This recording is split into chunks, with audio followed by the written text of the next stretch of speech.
दोस्तों आज मैं एक्सप्लेन करने वाला हूँ साल 2024 में आई एक साइंस फिक्शन वेब सीरीज अर्थ अवॉइड्स। इस कहानी में एक ऐसे वायरस को दिखाया गया है जिसके दुनिया में आने के बाद पृथ्वी पर कुछ ही लोग जिंदा बचे होते हैं और वो बचे लोग किस तरह से सरवाइव करेंगे यही सब जानेंगे आज की इस कहानी से। पहले एपिसोड की शुरुआत होते ही हम इस सीरीज के पहले कैरेक्टर ईश को देखते हैं जो कि इस वक्त अपने घर में होता है और ईश तरह तरह की रिसर्च किया करता था जिन्हें कि वो अपनी कॉपी में नोट भी करता था। यहाँ पर उसे उसकी मॉम की कॉल भी आती है लेकिन वो फोन रिसीव नहीं करता और अपने बैग में अपना सामान भरकर किसी और रिसर्च के लिए बाहर निकल पड़ा। वो अपने हाथ में एक छोटे हथियार को लेता है और पहाड़ों की चोटी पर आकर पत्थरों को कुरेदना शुरू कर देता है और वो कुछ पत्थर के सैंपल्स को अपने बैग में रखने लगा। तभी उसके हाथ एक पत्थर आया लेकिन उसके नीचे एक सांप था जिसने उसे तुरंत काट लिया और ये एक जहरीला रेटल स्नेक था। अब ईश इस सब से घबरा गया। जल्दी से उसने मदद मांगने के लिए किसी को कॉल की लेकिन उसका फोन भी नीचे गिर जाता है, इसलिए वो देरी ना करते हुए तुरंत अपने घर की तरफ दौड़ने लगा। वो अपने घर आकर पानी पीता है। उसकी आंखें अब धुंधली होने लगी थी क्योंकि उसे जहर चढ़ने लगा था और इसलिए वो बेहोश होकर यहाँ पर गिर गया और अगले 2-3 हफ्तों तक बेहोश रहा। उसे कुछ होश नहीं था कि वो कहाँ पर पड़ा है। हालांकि बीच बीच में उसकी माँ उसे कॉल करने की भी कोशिश कर रही थी लेकिन उसका फोन तो पीछे पहाड़ों पर ही छूट गया था। खैर अब 2 हफ्तों के बाद जब उससे होश आया उसने अपने हाथ को देखा जो कि पूरी तरह से ठीक हो चुका था। अब क्योंकि उसके घर में खाने पीने का सामान तो था नहीं इसलिए वो अपनी गाड़ी लेता है और उसने शहर की तरफ अपना सफर शुरू कर दिया। लेकिन जैसे ही वो शहर पहुंचा उसे यहाँ पर जो नजारा दिखा उसे देखकर ये दंग रह जाता है क्योंकि शहर में उसे अब कोई भी इंसान नहीं दिख रहा था। पूरा शहर खाली हो चुका था। हालांकि गाड़ियां और दुकानें पहले की तरह ही सही सलामत थी पर कोई इंसान यहाँ नहीं था। ऐसा लग रहा था जैसे पूरे शहर को लूटा गया हो। सामान इधर उधर बिखरा पड़ा था और कुछ लोगों की लाशें भी यहाँ पड़ी थी। ये देखकर वो घबरा जाता है। यहाँ बोर्ड पर एक इमरजेंसी अलर्ट लिखा हुआ था जिसमें लिखा हुआ था कि एक वायरस एक महामारी आ चुकी है, इसीलिए सभी लोग जल्दी जल्दी अपना शेल्टर ले लो। और अब अमेरिका में कोई भी सरकार नहीं है, इसलिए वो अपनी गाड़ी में बैठा और यहाँ से निकलने लगा। अब इसलिए वो जल्दी से अपने पेरेंट्स के घर जाता है लेकिन यहाँ का नजारा भी शहर जैसा ही था, यहाँ भी कोई नहीं था। अब वो अपने मोम डैड के घर के अंदर गया और यहाँ उसे महसूस हुआ कि उसके पेरेंट्स कमरे में हैं लेकिन अब वो दोनों इस दुनिया में नहीं थे। ये चीज ईश को तोड़ देती है लेकिन वो फिर भी हिम्मत दिखाता है और वो अपने बगीचे में आकर ग्रेप खोदने लगा और काफी देर गड्ढा खोदने के बाद वो अपने मोम डैड की लाश को उसमें दफना दिया। अब अगले 2-4 दिनों तक ऐश अपने पेरेंट्स के घर पर ही रहा और अपने बचपन की यादों को याद करने लगा। अब एक सुबह जब वो चर्च गया तो उसने यहाँ कर देखा कि यहाँ पर भी लाशों के ढेर लगे हुए थे। जो लोग जहाँ पर थे वो वहीं पर मारे गए, जिसका मतलब ये था कि जो वायरस जो महामारी आई वो इतनी तेजाई से आई थी कि उसने लोगों को संभलने का, उन्हें छिपने तक का मौका नहीं दिया और लोग जैसे थे उसी हालत में मारे गए। ये नज़ारा काफी खौफनाक था। इसके बाद ईश एक शॉपिंग मॉल में गया जहां से उसने कुछ जरूरी सामान जैसे कि बुलेट गन और भी कई सारी जरूरी चीजें, अब ये सारा सामान लेकर वो यहाँ से निकलने लगा। उसने फैसला किया कि मैं किसी दूसरे शहर चला जाऊंगा लेकिन जैसे ही वो ब्रिज के ऊपर पहुंचा वो ब्रिज पूरी तरह से ब्लॉक था। अब वो यहाँ से आगे तो नहीं जा सकता था, इसीलिए उसने कोई दूसरा रास्ता ढूंढना शुरू किया। अब वो यहाँ से एक दूसरे शहर में पहुंच गया जहाँ पर रात में पूरा शहर जगमगा रहा था लेकिन इस जगह पर भी कोई भी इंसान नहीं था। इसलिए ईश जगह जगह घूमकर इंसानों को आवाज लगाने लगा लेकिन यहाँ भी उसकी आवाज को सुनने वाला कोई नहीं था क्योंकि दुनिया के सभी लोग मारे जा चुके थे और ईश को ऐसा लगने लगा जैसे पूरी दुनिया में सिर्फ एक ही इंसान वही जिंदा बचा है। अब इसके बाद वो अपने कपड़े निकालकर एक स्विमिंग पूल में नहाने लगा, जिसके बाद वो एक बार में गया और यहाँ पर वो अपनी मनपसंद ड्रिंक पीने लगा। लेकिन हैरानी की बात थी कि यहाँ उसके अलावा एक औरत और एक आदमी और जिंदा थे। ईश ने देखकर थोड़ा खुश और हैरान हुआ, जिनमें आदमी का नाम मिल्टन था और जो लड़की होती है उसका नाम एन होता है। ईश इन दोनों से माफी मांगता है क्योंकि उसने कपड़े नहीं पहन रखे थे, जिस पर एन उससे कहती है कि कौन परवाह करता है, तुमने कपड़े पहने या नहीं। जिसके बाद मिल्टन ने उसे कुछ कपड़े दिए। यहाँ पर एन ईश से कहती है कि तुम्हें ड्रिंक करनी चाहिए, उससे तुम थोड़े नॉर्मल हो जाओगे। साथ ही वो ये भी बताती है कि मिल्टन और मैं शादीशुदा नहीं हैं, जैसे तुम मुझे मिले वैसे ही ये मुझे मिला था। ईश इनसे बोलने लगा, मुझे तो कुछ समझ नहीं आ रहा कि ये यहाँ चल क्या रहा है, क्योंकि मैं पूरे 2 हफ्ते तक बेहोश था। मुझे एक सांप ने काट लिया था, जिस पर मिल्टन ने उससे कहा कि तुम चिंता मत करो, मुझे पूरी बात का पता है। जिसके बाद वो एक न्यूज अपने फोन में चलाकर इसे दे दिया। अब ईश उस न्यूज को देखने लगा जिसमें बताया जा रहा था कि एक वायरस दुनिया में आ चुका है जिसकी वजह से लोग मारे जा रहे हैं, लेकिन किसी को नहीं पता था कि ये वायरस किस तरह का है और इतनी जल्दी ये लोग इसकी कोई वैक्सीन भी तैयार ना कर सके जितनी जल्दी दुनिया से लोगों का सफाया हो गया। अब ईश इन दोनों से पूछता है कि कोई तो ऐसी जगह होगी जहाँ लोग जिंदा होंगे, लेकिन ये दोनों इसे बताते हैं कि ऐसी कोई भी जगह नहीं है, बस हम तीनों ही जिंदा हैं और तुम्हें भी हमारे साथ में ही रहना चाहिए। लेकिन ईश इन लोगों के साथ नहीं रहता और वो यहाँ से चला जाता है और इसके बाद वो एक बड़े से होटल में आ जाता है जहाँ पर वो जमीन पर ही सोता है। खैर अगली सुबह जब ईश उठा तो वो एन और मिल्टन को आवाज लगाने लगा, लेकिन वो दोनों इसे कहीं भी नहीं मिलते। ये उन दोनों को हर जगह ढूंढने की कोशिश करता है। वो इन्हें ढूंढता हुआ एक चेंजिंग रूम में आ गया जहाँ उसे एन मिली। वो यहाँ अपने कपड़े चेंज कर रही थी। उसने अपने कपड़े ईश के सामने ही उतार दिए। एन उसे बताती है कि मैं यहीं पर पली बड़ी हूँ, लेकिन अब ऐसा लग रहा है जैसे मैं भी मारी जा चुकी हूँ।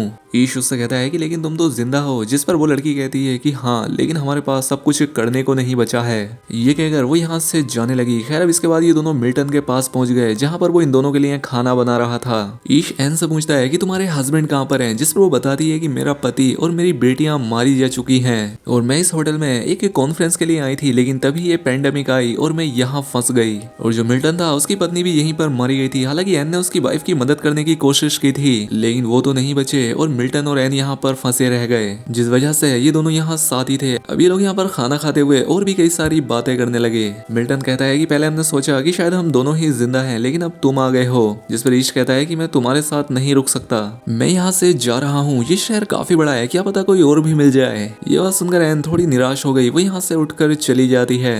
उसके जाने के बाद मिल्टन ईश से बात करने लगा। वो कहता है कि तुम हमारे साथ यहाँ इस होटल में रह सकते हो, यहाँ सरवाइव करने की हर एक चीज मौजूद है और जब यहाँ की सारी सप्लाई खत्म हो जाएगी तो मैं अपने आप को शूट कर लूंगा। तो ईश ने उससे बोला कि बाहर की दुनिया बहुत बड़ी है, हम लोगों को वहां पर जाकर सरवाइव करना चाहिए और हमें इस होटल पर ही डिपेंड नहीं रहना चाहिए। साथ ही मिल्टन ने ईश को बताया कि एन तुम्हें पसंद करने लगी है और तुम अपनी जिंदगी उसके साथ भी बिता सकते हो। लेकिन ईश ऐसा कुछ नहीं चाहता था, लेकिन फिर भी ईश एन से मिलने गया। उसने उससे बोला कि मैं तुम्हें यहाँ से ले जा सकता हूँ। एन यहाँ पर अपने कपड़े उतारने लगी, लेकिन ईश उसे रोकते हुए कहता है कि नहीं, मैं तुम्हारे साथ ये सब नहीं करना चाहता। एन ईश से कहने लगी कि अगर तुम मेरे लिए मेरे गॉड भी होते तब भी मैं तुम्हारे साथ नहीं जाती, मैं फिर भी यहीं पर रहती, लेकिन मेरी एक इच्छा है कि मैं एक खूबसूरत लड़के की बाहों में मरूं। एन ईश को किस भी करने की कोशिश करती है, लेकिन उसका इस सब में कोई इंटरेस्ट नहीं था, इसलिए वो यहाँ से किसी दूसरी जगह जाने के लिए निकल पड़ा।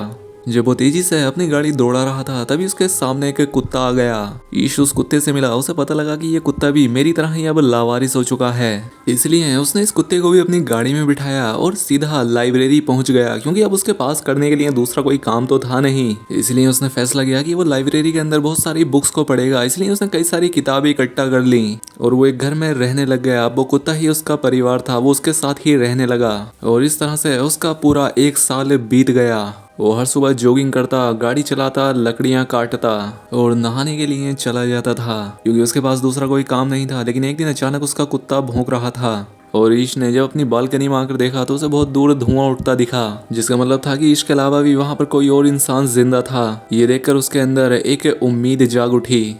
अब इसके बाद ईश अपनी कार लेकर उस जगह पर पहुंचा जहां से वो धुआं उठ रहा था। यहाँ पर एमा नाम की एक औरत रहती थी जो कि एकदम अकेली रहती थी। उसने ईश पर गन तान दी। ईश ने उसे बताया कि मैं भी यहाँ तुम्हारी ही तरह अकेला हूँ और मैंने तुम्हारा धुआं उठता हुआ देखा, जिस वजह से मैं यहाँ पर आया। अब पहले तो एमा थोड़ा डरा महसूस करती है, लेकिन बाद में वो भी समझ गई कि ईश उसे कोई नुकसान नहीं पहुंचाएगा, इसीलिए वो उसे अपने घर के अंदर ले आई। यहाँ लाकर उसने ईश को खाना खिलाया। अब इन दोनों के बीच एक अच्छी जान पहचान हो गई थी। एमा उससे कहती है कि अगर तुम चाहो तो आज रात यहाँ रह सकते हो, अगली सुबह तुम यहाँ से चले जाना। ईश उसकी बात मानकर आज की रात उसके घर ही रुकता है और रात में उसने एमा से कहा कि अगर तुम चाहो तो तुम मेरे साथ मेरे घर में रह सकते हो। अब एमा ने उसकी ये बात मान ली और सुबह होते ही ये दोनों ईश के घर पर चले गए। ये घर काफी बड़ा था, इसलिए एमा को ये काफी पसंद आया। वो घर का आंगन भी देखने लगी। यहाँ पर हमने ये भी देखा कि ईश ने खुद को मारने की तैयारी कर ली थी, लेकिन एमा के मिलने के बाद उसने उसे हटा दिया, क्योंकि अब उसके पास जीने की एक वजह थी। अब अगले दिन ये दोनों एक मॉल में गए और वहां से कुछ जरूरी सामान ले लिया। ईश ने एमा से कहा कि बस ड्रिंक की बोतल मत लेना, बाकी सभी जरूरी सामान ले सकती हो। खैर अब घर पे आकर जब ये दोनों खाना खाने लगे तो एमा ने ईश से कहा कि पहले कितना शोर हुआ करता था, अब चारों तरफ कितनी शांति है, ऐसा लग रहा है जैसे अर्थ फिर से खुद को ठीक कर रही हो। अब ये दोनों साथ मिलकर रहने लगे। ईश खाने की तलाश में अक्सर मछलियां पकड़ने जाता और एमा घर का काम करती। अब ये दोनों साथ में मिलकर घर में सब्जियां भी उगाने लगे। अब एक दिन एमा ने ईश से पूछा कि हम दोनों ही क्यों जिंदा बचे हैं, बाकी लोग जिंदा क्यों नहीं हैं। शायद ईश्वर ऐसा चाहता हो कि हम दोनों ही मिलकर फिर से इस पृथ्वी को रहने लायक बना दें। यानी कि एमा को ईश से प्यार हो चुका था और वो इसके साथ हम बिस्तरी करना चाहती थी। अब इस बार ईश भी इस चीज के लिए तैयार हो गया और इनके बीच सब कुछ हो गया। अब अगली सुबह ईश एमा से कहता है कि अगर हमें इस जगह पर सरवाइव करना है तो हमें कुछ एनर्जी की भी जरूरत होगी, इसलिए वो कई सारी गाड़ियों से फ्यूल इकट्ठा करने लगा। और साथ ही वो जब अपने घर के ऊपर सौर पैनल इंस्टॉल कर रहा था तो वो छत से नीचे गिर गया। लेकिन अब क्योंकि एमा उसके साथ थी उसने उसे संभाल लिया, वो उसके पैर को भी ठीक कर देती है। खैर अब रात होने पर एमा ने अपना बैग खोलकर उसमें से कुछ फोटो निकाले जो कि उसके हस्बैंड और उसके बच्चों के थे, जिन्हें की एमा आज भी बहुत ही याद करती थी। अब एक दिन एमा ईश को बताती है कि मैं प्रेग्नेंट हो गई हूँ, जिससे वो काफी खुश थी। लेकिन ये बात सुनकर ईश थोड़ा खुश नहीं हुआ। वो कहने लगा मैं इस चीज के लिए तैयार नहीं था, ये सब हम कैसे करेंगे, यहाँ कोई डॉक्टर नहीं है, ये सब मैं कैसे हैंडल करूंगा। लेकिन एमा ने उसे समझाया कि चिंता मत करो, सब ठीक हो जाएगा। वो कहती है कि हम औरतों की बॉडी इसीलिए बनी होती है, बच्चा पैदा करना, और हमें बच्चों की जरूरत भी तो है। अब ईश भी इस चीज के लिए तैयार हो गया। वो तुरंत लाइब्रेरी गया और उन बुक्स को पढ़ने लगा जिसमें बच्चा पैदा करने की जानकारी थी, ताकि वो ये सब पढ़कर अपनी वाइफ का और भी अच्छे से ध्यान रख सके। अब इन लोगों को 3-4 महीने और बीत गए। एमा ईश से कहती है कि हमें इस वक्त मास्क की जरूरत है, जिस पर ईश उससे कहता है कि तुम चिंता मत करो, वो मैं तुम्हारे लिए लेकर आऊंगा। अब क्योंकि दोस्तों इस वायरस से जानवरों को कुछ नहीं हुआ था, इसलिए वो एक जगह पर गया जहाँ पर गाय खड़ी हुई थी और उनमें से उसने एक गाय का शिकार किया। वो मांस इकट्ठा करने लगा और ये सब वो एक किताब में पढ़कर कर रहा था। वो इस मांस को इकट्ठा करके अपनी वाइफ के पास ले आया। अब इन लोगों के पास बिजली भी थी क्योंकि ईश ने घर के ऊपर सोलर पैनल लगा दिए थे। लेकिन एक दिन इन दोनों अपने घर में एक मरा हुआ चूहा देखा और उसी रात जब ये दोनों घर के बाहर बैठे हुए थे तो वहाँ पर बहुत सारे चूहे आ जाते हैं। इतने सारे चूहे एक साथ देखकर ये लोग उन पर गोलियां चलाने लगे और एक जगह पर आग भी जला दी ताकि वो चूहे यहाँ से दूर रहें। लेकिन अब वो चूहे इनके घर के अंदर आने लगे, इसलिए ये लोग घर के सभी खिड़की और दरवाजे बंद कर देते हैं। लेकिन तभी इन्हें रियलाइज हुआ कि इनका जो कुत्ता है वो घर के बाहर था और बहुत सारे चूहे उस पर हमला कर रहे थे। जिसके बाद ये लोग किसी तरह से उस कुत्ते को अंदर लाए और उसका इलाज करने लगे।